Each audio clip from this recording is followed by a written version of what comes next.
जय श्री हरि, राधे राधे। आज आप लोग जानेंगे, जो लोग लड्डू गोपाल को रखे हैं घर में तो कान खोलकर सुन लो। एक भी सेवा में चूक हुई तो कृपा रुक जाएगी और दरिद्रता घर आ जाएगी।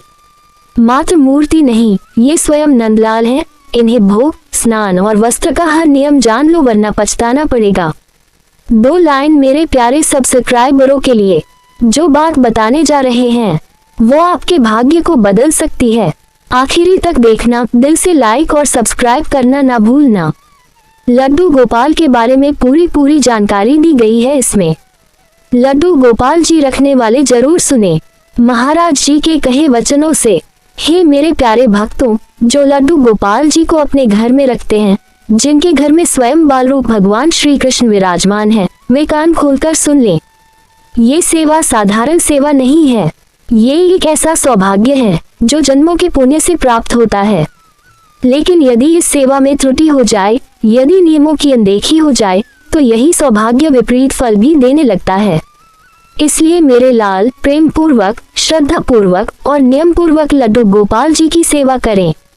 लड्डू गोपाल जी को नहलाने से पहले भक्त को स्वयं स्नान करना चाहिए। मन, वचन और कर्म से पवित्र होकर ही सेवा करनी चाहिए। बिना स्नान किए, बिना हाथ धोए, गंदे वस्त्र पहनकर कभी भी लड्डू गोपाल जी को स्पर्श मत करना।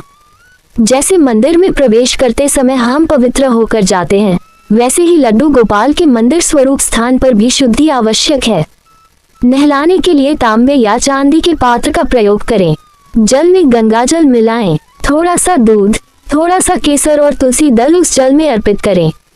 जल को भगवान समझकर पहले प्रणाम करें, फिर उस जल से श्री लड्डू गोपाल जी को स्नान कराएं। एक हाथ से भगवान को थौमें और दूसरे हाथ से धीरे धीरे जल चढ़ाएं। जल बहुत तेज नहीं होना चाहिए। ध्यान रहे, भगवान बाल रूप में हैं, उनका शरीर कोमल है, इसलिए जल की धारा कोमल होनी चाहिए। पानी ठंडा या गर्म नहीं होना चाहिए। हल्का गुनगुना जल उत्तम रहता है। नहलाने के बाद उन्हें सूती कपड़े से बहुत प्यार से पोंछें। गीले कपड़ों से ना रखें, उन्हें पूरा सुखा दें। उसके बाद ही वस्त्र अर्पित करें। वस्त्र नए हों, धुले हुए हों और भगवान के लिए विशेष रूप से उपयोग किए गए हों। वही कपड़े जो आपने पहन लिए हैं या जो पुरानी अवस्था में हैं या जिनमें सिलाई टूटी हो, वह भगवान को कभी न पहनाएं। ये सेवा नहीं, अपराध की श्रेणी में आता है। लड्डू गोपाल को वस्त्र पहनाने से पहले उस वस्त्र को धूप दिखाएं। उस पर हल्का सा चंदन या गुलाब जल छिड़कें। वस्त्र बदलते समय भगवान से क्षमा मांगे कि यदि कोई सेवा में त्रुटि हो गई हो तो क्षमा करें। वस्त्र पहनाते समय मन में कोई व्यर्थ की बात, कोई चिंता, कोई तनाव नहीं होना चाहिए। केवल नाम स्मरण करते हुए, राधे श्याम बोलते हुए सेवा करनी चाहिए। अब बात आती है भोग की। हे भक्तों, लड्डू गोपाल जी को भोग लगाना कोई परंपरा मात्र नहीं है, ये उनका सम्मान है। भोजन पकाने से पहले उन्हें याद करें। रसोई शुद्ध रखें। प्याज, लहसुन, अंडा, मांस, मछली, शराब, इन सब का जहाँ सेवन होता है, वहाँ लड्डू गोपाल जी नहीं टिकते। जो भक्त इन वस्तुओं का त्याग नहीं करते, उन्हें लड्डू गोपाल की सेवा नहीं करनी चाहिए। भोजन बनाते समय तुलसी दल अवश्य रखें। बिना तुलसी के भगवान भोग नहीं स्वीकार करते। जब भोग लगाएं तो हाथ धोकर एक छोटा पाट या चौकी सजाकर उस पर थाल रखें। थाल में भोजन जितना बना है उसमें से थोड़ा थोड़ा अर्पण करें। जरूरत से ज्यादा ना रखें और न ही आवश्यकता से कम। उनके सामने घंटी बजाएं और मन से कहें, हे प्रभु, कृपया भोग स्वीकार करें। कोई मंत्र पढ़े या कृष्ण नाम का कीर्तन करें। भाव ही प्रधान है। जितना भाव से अर्पित करेंगे उतना ही भगवान स्वीकार करेंगे। भोग के समय कोई बात ना करें। मोबाइल, टीवी या किसी से बातचीत, इन सभी से दूर रहें। ये समय भगवान और आपके बीच का प्रेममयी समय है। भोग लगाकर कम से कम 10 मिनट इंतजार करें। इसके बाद हाथ जोड़कर भगवान से निवेदन करें कि उन्होंने भोग स्वीकार किया है। फिर उसी भोजन को सबसे पहले गाय को खिलाएं और फिर स्वयं भोजन करें। अब सावधानियों की बात करें तो ध्यान रखें, लड्डू गोपाल जी को अकेला कभी ना छोड़ें। अगर घर में कोई नहीं है तो सेवा से पहले भगवान को जल, भोग, वस्त्र सब कुछ अर्पित करें। फिर कहें, हे प्रभु, मैं कुछ समय के लिए बाहर जा रहा हूँ, आपकी रक्षा स्वयं करें। ऐसी भावना रखने से भी भगवान की कृपा बनी रहती है। लड्डू गोपाल के स्थान के पास जूते चप्पल कभी न पहने। वहाँ जोर जोर से बात न करें, गंदगी न करें। भगवान का आसन, वस्त्र, श्रृंगार सब कुछ स्वच्छ और शुद्ध होना चाहिए। किसी और को जो सेवा नहीं समझता उसे सेवा के लिए बाध्य न करें। लड्डू गोपाल जी को रखने के बाद भूल से भी झूठ बोलना, चोरी करना, मांस मदिरा का सेवन, अपवित्र आचरण, अपमानजनक भाषा और अपशब्दों का प्रयोग नहीं करना चाहिए। ये सारे कर्म भगवान की उपस्थिति में पाप की श्रेणी में आते हैं। भक्त जब लड्डू गोपाल को अपने घर लाते हैं तो वह घर साधारण नहीं रहता, वह वृंदावन बन जाता है। और वृंदावन में यदि पवित्रता नहीं रखी तो कल्याण की जगह संकट खड़ा हो जाता है। इसलिए सेवा करो लेकिन नियम पूर्वक, प्रेम करो लेकिन मर्यादा में।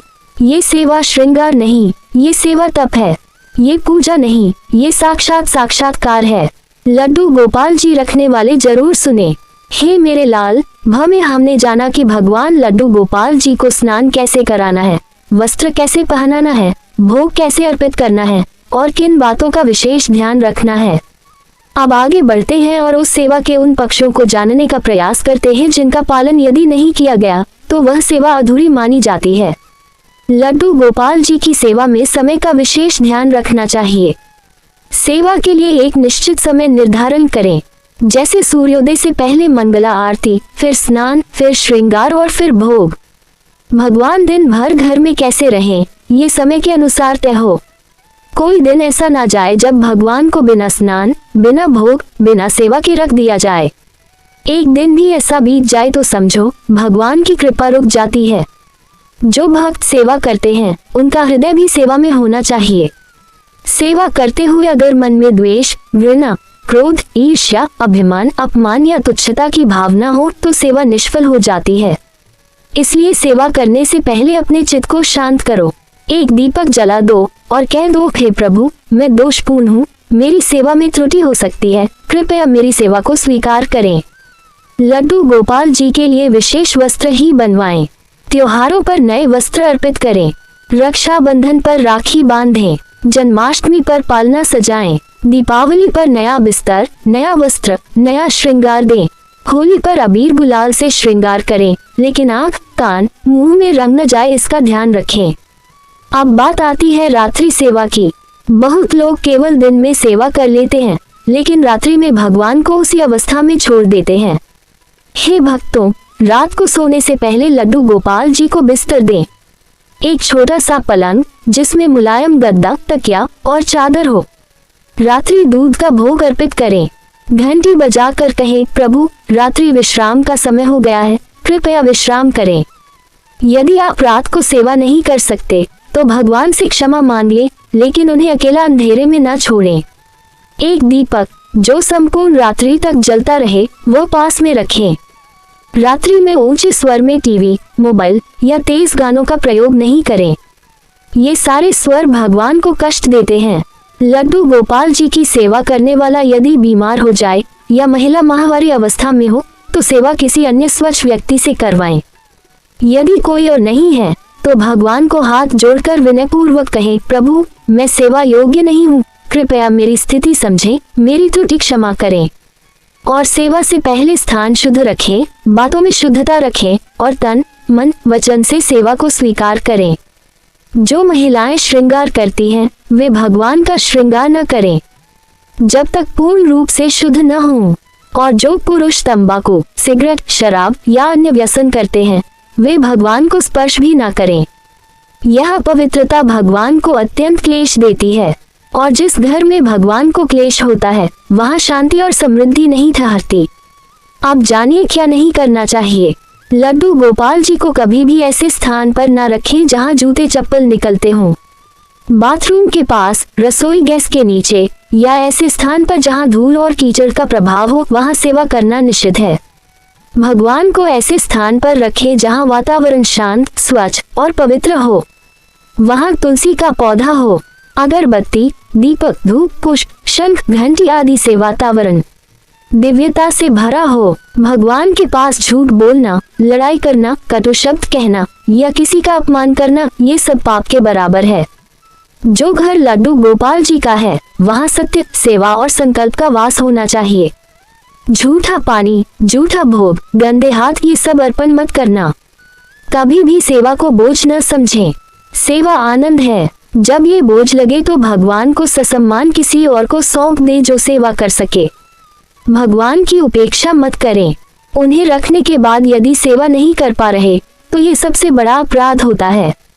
इसलिए सेवा करें तो संकल्प पूर्वक करें, नहीं कर सकते तो प्रेम पूर्वक किसी योग्य को सौंप दें। हे मेरे भक्तों, सेवा भाव से करो, समय से करो, नियम से करो और मन से करो। फिर देखना कैसे लड्डू गोपाल जी आपके घर में खुशियां भरते हैं, कैसे संकट कटते हैं, कैसे मन की उलझनें समाप्त होती हैं और कैसे जीवन में कृष्ण में आनंद छा जाता है।